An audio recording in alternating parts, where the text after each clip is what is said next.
The customers are arriving and they're extra hungry. Hey there, it's Theo from Geeky Gamer Guy. This video I'll be previewing Night Market from Talon Studios. Note! Just like most of my previews, this video shows prototype components and is subject to change. Let's get ready to sell, sell, sell!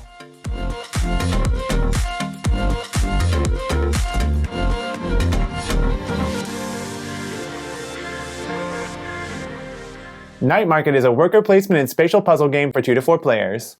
Players will be setting up their very own Taiwanese night market to sell delicious treats to eager customers. To set up, place the city board in the center of the table. Place the goods, signature dishes, and money as supply within reach of all players. Then, depending on player count, gather a number of district and red lantern district tiles. Each tile is one of 4 colors and has a food that matches it. Stinky tofu, bubble tea, chicken steak, and sausage. Drool! Set aside one of each type of red lantern district. These will be used throughout the game. Next, shuffle all the remaining tiles together and place them face up on the city board depending on player count. Shuffle the 6 silver rim seasonal goals and place one face up on both the spring and summer spots. Repeat the same process once more with the gold rim seasonal goals, placing one each on the fall and winter spots. Take the 16 seasonal attractions and place them in the column matching their border. Take the customer cards. Each of them are double-sided with colors of sequential seasons. Customers face upside is a season without reputation points. Separate the starting customers from the seasonal customers. Starting customers can be distinguished with a S and a number following it on some of the spring cards. Then sort the remaining seasonal customers according to season, with winter on bottom to spring on top. Place the regular blue stalls in a pile. Then sort the signature tiles by color and type, creating a face-up display beside the main board. The stalls face upside is just like the customer cards, not showing any reputation. After that, give each player a player board. Place the cubes, worker, and chef meeple in their chosen color on it. Set aside the after-hour tiles, delivery truck, signature price token, and loyalty customer tokens to potentially be used later. Deal players 2 starting configuration cards. These cards show what starting customer, money, and stalls players start the game with. Ooh! Each player then chooses one configuration card and takes everything depicted. Players place the remaining marker on the turn order track according to their starting configuration card, with the lowest number being the first player, and so forth. Now we're ready to begin!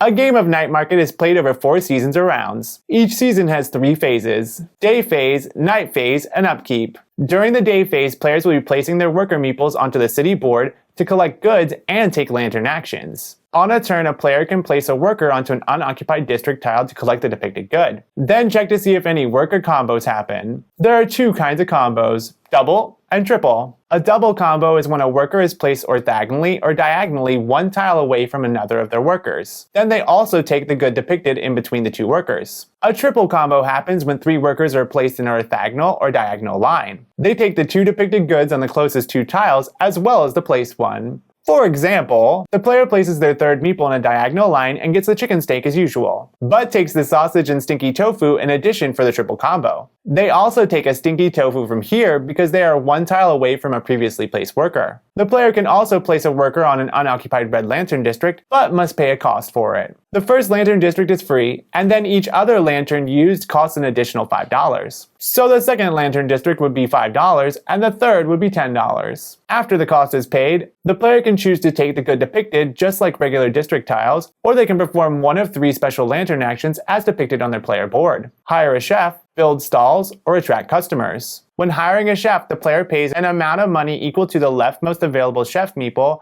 and then gets to place it anywhere on the board, taking goods and triggering combos if any.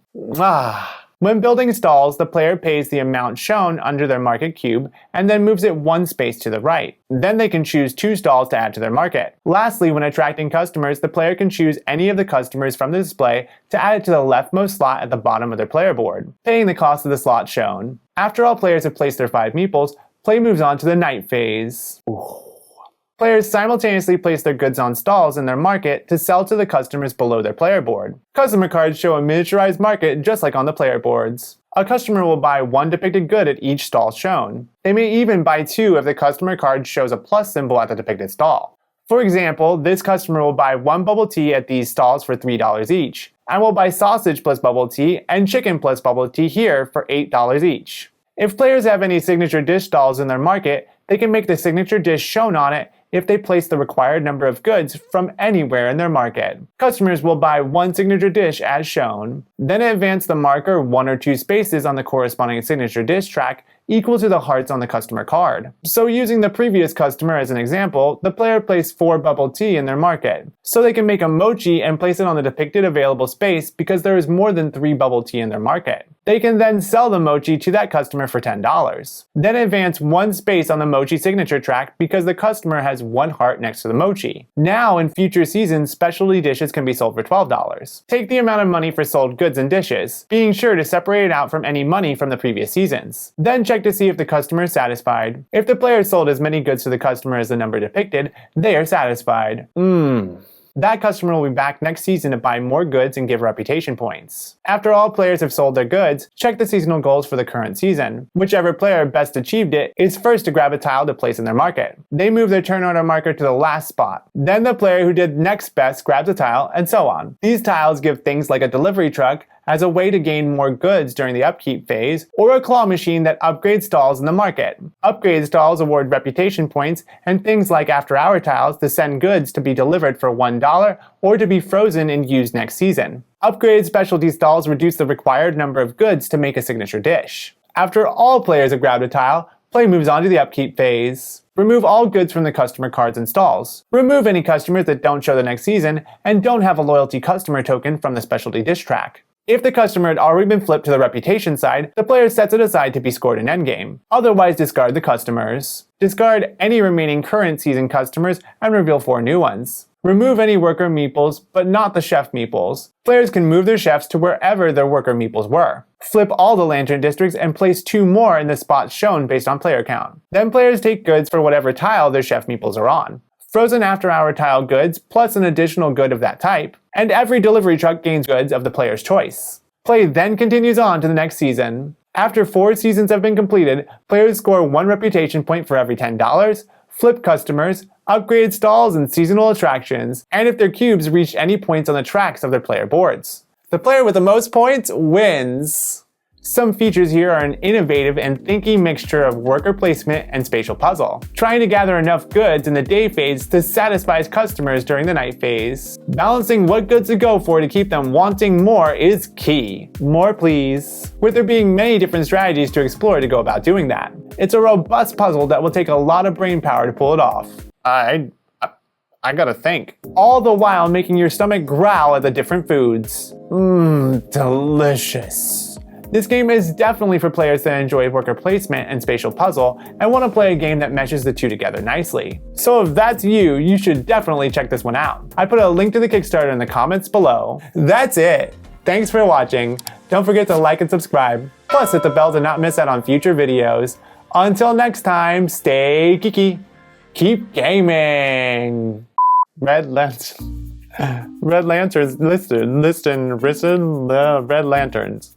And take lantern actions. Lantern action. But takes the sausage and stinky tofu. Players can move their chefs wherever Ooh. I don't know.